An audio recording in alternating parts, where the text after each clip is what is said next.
আলহামদুলিল্লাহ সর্বপ্রথম শুকরিয়া আদায় করছি সেই মহান রব্বে কারীমের দরবারে যে মহান রব্বুল আলামিন আমাকে আপনাকে গত জুমা থেকে এই জুমা পর্যন্ত একটি সপ্তাহ হায়াতের তৈবা দান করে অল্প কিছুক্ষণের জন্য আল্লাহর ঘর মসজিদে আসার বসার তৌফিক দিয়েছেন।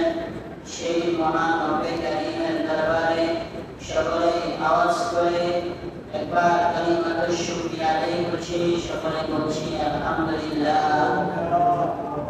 সম্মানিত উপস্থিতি, আমরা যে সময়টার মধ্যে এই দুনিয়ার সমস্ত কাজ থেকে বাহির হয়ে মসজিদে আসতে পেরেছি, এটা হচ্ছে আল্লাহ তাআলার একটি অসংখ্য অগণিত নিয়ামত। এই সময়টার মধ্যে অনেক মানুষ এমন রয়েছে মৃত্যুর শয্যায় রয়েছে, অনেক মানুষ এমন সময়ের মধ্যে হসপিটালের মধ্যে। এই সময়টার মধ্যে অনেক মানুষ দেখা যায় বিভিন্ন কাজের মধ্যে ব্যস্ত রয়েছে। এই আজকে শুক্রবার জুমার দিন, এখনো তারা মসজিদে আসে নাই, ঘরের মধ্যে বসে রয়েছে, দোকান করে আড্ডা দেয়। কিন্তু এই সময়টা অনেক গুরুত্বপূর্ণ একটি সময়। এই সময়টা এই জুমার দিন অনেক গুরুত্বপূর্ণ, অনেক ফজিলতের দিন।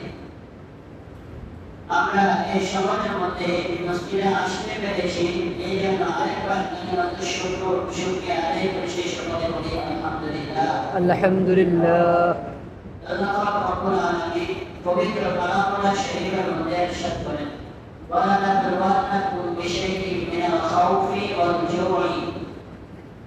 মহান রব্বুল আলামিন সূরাতুল বাকারার মধ্যে ইরশাদ করেন, ওয়ালা নাবলুওয়ান্নাকুম বিশাইইন, অবশ্যই অবশ্যই আমি মুমিন বান্দাদেরকে পরীক্ষা করব, মিনাল খাউফি ভয়ের মাধ্যমে, ওয়াল জুই ক্ষুধার মাধ্যমে, ওয়ানাকসিম মিনাল আমওয়াল এবং মালের মাধ্যমে, ওয়াল আনফুস তারপর জানের মাধ্যমে, ওয়াস সামারাত ফল ফসলের মাধ্যমে মুমিন বান্দাদেরকে আমি পরীক্ষা করব।